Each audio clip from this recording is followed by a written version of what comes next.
You traveled some distance to reach Haven. You're from the Circle in Ostwick? I spent the better part of my life there. It feels strange to be away. It does at times. I'm still getting used to it myself.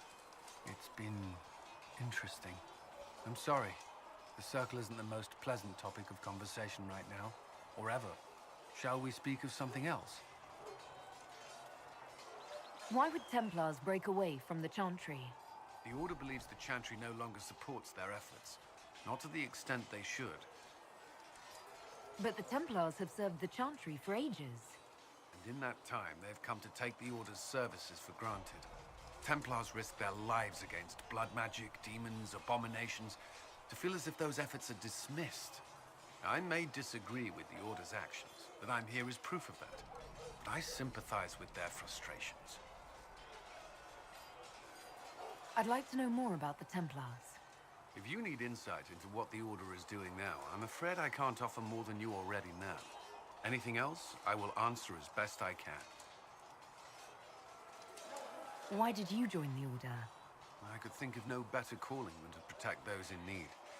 I used to beg the Templars at our local chantry to teach me. At first, they merely humored me. I must have shown promise, or at least a willingness to learn. The Knight Captain spoke to my parents on my behalf.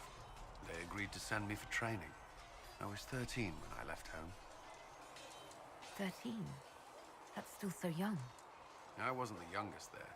Some children are promised to the Order at infancy. Still, I didn't take on full responsibilities until I was 18. The Order sees you trained and educated first. What about your family? Did you miss them? Of course, but there were many my age who felt the same. We learned to look out for one another. Prior to the Conclave, I'd only encountered Templars in the Circle. Do they do anything besides guard mages? Templars protect against the dangers of magic. Before the Order left the Chantry, that meant serving in a circle. They were also tasked with tracking apostates or fighting demons inevitably summoned by the weak or malicious. What do you think of mages? Are they all a threat? I've seen the suffering magic can inflict. I've treated mages with distrust because of it, at times without cause. That was unworthy of me. I will try not to do so here. Not that I want mages moving through our base completely unchecked. We need safeguards in place to protect people, including mages, from possession at the least. I know how I spent my time in the Circle, but what was a typical day for a Templar? Typical? The last time I was in a circle was right before it fell apart. Nothing was typical. Before that, then? Certain rituals require a full guard. A mage's howling, for instance. I've attended a few. Most of the time, you merely maintain a presence, on patrol or in the circle, ready to respond if needed. Mages pretend to ignore that presence, but they're watching you just as closely. We would spend all day with Templars, and yet they rarely spoke to us. A habit often mistaken for coldness, I'm sure. But we are expected to keep a certain distance from our charges. If a mage is possessed or uses blood magic, you must act quickly, without hesitation. Your judgment cannot be clouded. Of course, ignoring one another does nothing to foster understanding. What does Templar training involve? There is weapon and combat training. Even without their abilities, Templars are among the best warriors in Thedas. Initiates must also memorize portions of the Chant of Light, study history, and improve their mental focus.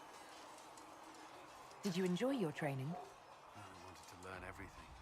If I was giving my life to this, I would be the best Templar I could. You were a model student. I wanted to be. I wasn't always successful. Watching a candle burn down while reciting the Chant of Transfigurations wasn't the most exciting task. I admit, my mind sometimes wandered.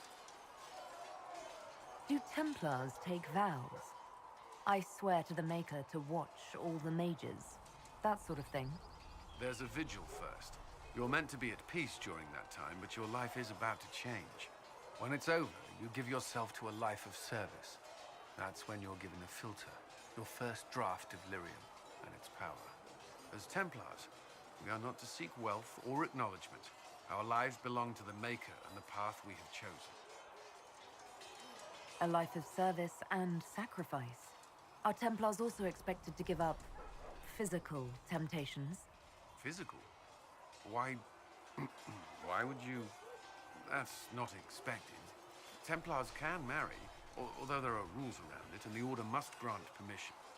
Some may choose to give up more to prove their devotion, but it's not required. Have you? Me? No. I've taken no such vows. Maker's breath. Can we speak of something else?